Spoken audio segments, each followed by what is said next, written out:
ನನ್ನೆಲ್ಲ ಪ್ರೀತಿಯ ಸ್ನೇಹಿತ ಬಾಂಧವರೆಲ್ಲರಿಗೂ ನನ್ನ ಯೂಟ್ಯೂಬ್ ಚಾನಲ್ ವತಿಯಿಂದ ನಾನು ಮಾಡುವ ಹೃತ್ಪೂರ್ವಕವಾದ ನಮಸ್ಕಾರಗಳು.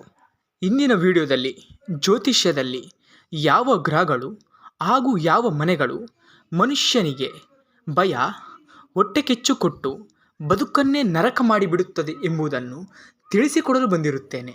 ಯಾವ ವ್ಯಕ್ತಿಯ ಪ್ರಸ್ತುತ ನಡೆಯುತ್ತಿರುವ ದಶಾ ಭುಕ್ತಿ ಅಂತರ್ಭುಕ್ತಿಯಲ್ಲಿ ಗ್ರಹಗಳು 3ನೇ ಮನೆ, 6ನೇ ಮನೆ, 8ನೇ ಮನೆ, 12ನೇ ಮನೆಗಳನ್ನು ಸೂಚ್ಯಂಕ ಮಾಡುತ್ತಿರುತ್ತದೆಯೋ ಆ ವ್ಯಕ್ತಿಗಳಲ್ಲಿ ಭಯ, ಹೊಟ್ಟೆಕಿಚ್ಚು ಎನ್ನುವುದು ಅಧಿಕವಾಗಿರುತ್ತದೆ. ಯಾವುದೇ ಗ್ರಹವಾದರೂ 3ನೇ ಮನೆ, 6ನೇ ಮನೆ, 8ನೇ ಮನೆ, 12ನೇ ಮನೆಯಲ್ಲಿ ಕುಳಿತಾಗ ಆ ವ್ಯಕ್ತಿಯು ಹೆಚ್ಚು ಭಯ ಹಾಗೂ ಅಸೂಯೆಗೆ ಒಳಪಡುತ್ತಾನೆ ಎಂದು ಶಾಸ್ತ್ರದಲ್ಲಿ ತಿಳಿಸಲಾಗಿದೆ. ಅದರಲ್ಲಿಯೂ ರಾಹು, ಕೇತು, ಶನಿ, ಮಂಗಳ ಗ್ರಹಗಳು 3ನೇ ಮನೆ, 6ನೇ ಮನೆ, 8ನೇ ಮನೆ, 12ನೇ ಮನೆಯನ್ನು ಪಡೆದುಕೊಂಡಾಗ, ಅಂದರೆ ಆ ಮನೆಯಲ್ಲಿ ಕುಳಿತಾಗ ವ್ಯಕ್ತಿಗಳಿಗೆ ಭಯ ಅನ್ನುವುದು ಸರ್ವೇ ಸಾಮಾನ್ಯವಾಗಿರುತ್ತದೆ. ಈ 3ನೇ ಮನೆ, 6ನೇ ಮನೆ, 8ನೇ ಮನೆ, 12ನೇ ಮನೆಗಳು ಕೇವಲ 1ರಿಂದ 2 ಗ್ರಹಗಳಲ್ಲಿ ಸೂಚ್ಯಂಕವಾಗಿದ್ದಾಗ ಅದರ ಋಣಾತ್ಮಕ ಪರಿಣಾಮವು ಕಡಿಮೆ ಇರುತ್ತದೆ. ಅತಿ ಹೆಚ್ಚು ಗ್ರಹಗಳಲ್ಲಿ 3ನೇ ಮನೆ, 6ನೇ ಮನೆ, 8ನೇ ಮನೆ, 12ನೇ ಮನೆಗಳು ಸೂಚ್ಯಂಕವಾಗಿದ್ದಾಗ ಅದರ ಋಣಾತ್ಮಕ ಪರಿಣಾಮವು ಅಧಿಕವಾಗಿರುತ್ತದೆ.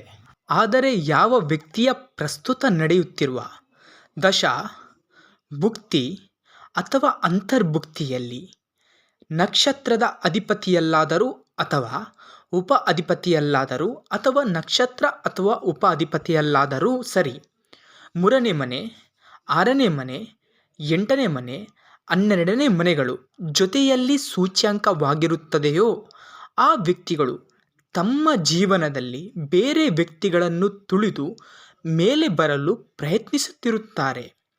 ಇಂಥ ಅಸೂಯೆ ಮನಸ್ಥಿತಿ ಹಾಗೂ ಬೇರೆಯವರು ಎಲ್ಲಿ ಬೆಳೆದು ತಾವು ಜೀವನದಲ್ಲಿ ಬೆಳೆಯಲು ಕಷ್ಟವಾಗುತ್ತದೆಯೋ ಅನ್ನುವ ಭಯದ ಮನಸ್ಥಿತಿಯಿಂದ ಇಂತಹ ವ್ಯಕ್ತಿಗಳು ಅನಾವಶ್ಯಕ ಕಾಯಿಲೆಗಳಿಗೆ, ಅಂದರೆ BP, ಶುಗರ್, ತಲೆನೋವು ಮುಂತಾದ ಸಣ್ಣ ಪುಟ್ಟ ಕಾಯಿಲೆಗಳಿಗೆ ತುತ್ತಾಗಿ ತಮ್ಮ ಜೀವನವನ್ನು ತಾವೇ ಹಾಳು ಮಾಡಿಕೊಳ್ಳುತ್ತಾರೆ. ಯಾವ ವ್ಯಕ್ತಿಗಳಿಗೆ 3ನೇ ಮನೆ, 6ನೇ ಮನೆ, 8ನೇ ಮನೆ, 12ನೇ ಮನೆಗಳು ದಶಾ ಭುಕ್ತಿ ಅಂತರ್ಭುಕ್ತಿಯಲ್ಲಿ ಸೂಚ್ಯಂಕವಾಗಿರುತ್ತದೆಯೋ ಆ ವ್ಯಕ್ತಿಗಳು ತಮ್ಮ ದುರ್ಬುದ್ಧಿಯಿಂದ ಎಲ್ಲರ ಕೋಪಕ್ಕೂ ತುತ್ತಾಗುತ್ತಾರೆ. ಯಾವ ವ್ಯಕ್ತಿಯ ಪ್ರಸ್ತುತ ನಡೆಯುತ್ತಿರುವ ದಶಾ ಭುಕ್ತಿ ಅಂತರ್ಭುಕ್ತಿಗಳಲ್ಲಿ 3ನೇ ಮನೆ, 6ನೇ ಮನೆ, 8ನೇ ಮನೆ, 12ನೇ ಮನೆಯ ಸಂಯೋಜನೆಗಳು ಸೂಚ್ಯಂಕವಾಗಿದ್ದಾಗ ಆ ವ್ಯಕ್ತಿಗಳಲ್ಲಿ ಹೆಚ್ಚು ಹೆಚ್ಚು ಖಿನ್ನತೆಯು ಕಂಡುಬರುತ್ತದೆ. ಹಾಗಾಗಿ ಜ್ಯೋತಿಷ್ಯದಲ್ಲಿ 3ನೇ ಮನೆ, 6ನೇ ಮನೆ, 8ನೇ ಮನೆ, 12ನೇ ಮನೆಯನ್ನು ದುಸ್ಥಾನ ಎಂದು ಸಹ ಕರೆದಿದ್ದಾರೆ. ಇಲ್ಲಿ ನಾವು ಸೂಕ್ಷ್ಮವಾಗಿ ಗಮನಿಸಬೇಕಾದ ಅಂಶವೇನೆಂದರೆ, ಯಾರಲ್ಲಿ ಆತ್ಮವಿಶ್ವಾಸವು ಬಲವಾಗಿರುತ್ತದೆಯೋ ಅಂಥವರು ಜೀವನದಲ್ಲಿ ಭಯವನ್ನು ಜಯಿಸಿ ತಮ್ಮ ಜೀವನದ ಗುರಿಯನ್ನು ತಲುಪುವಲ್ಲಿ ಯಶಸ್ವಿಯಾಗುತ್ತಾರೆ. ನನ್ನ ಯೂಟ್ಯೂಬ್ ಚಾನಲನ್ನು ವೀಕ್ಷಿಸುತ್ತಿರುವ ತಮಗೆಲ್ಲರಿಗೂ ನನ್ನ ಮನದಾಳದ ಹೃತ್ಪೂರ್ವಕವಾದ ನಮಸ್ಕಾರಗಳು.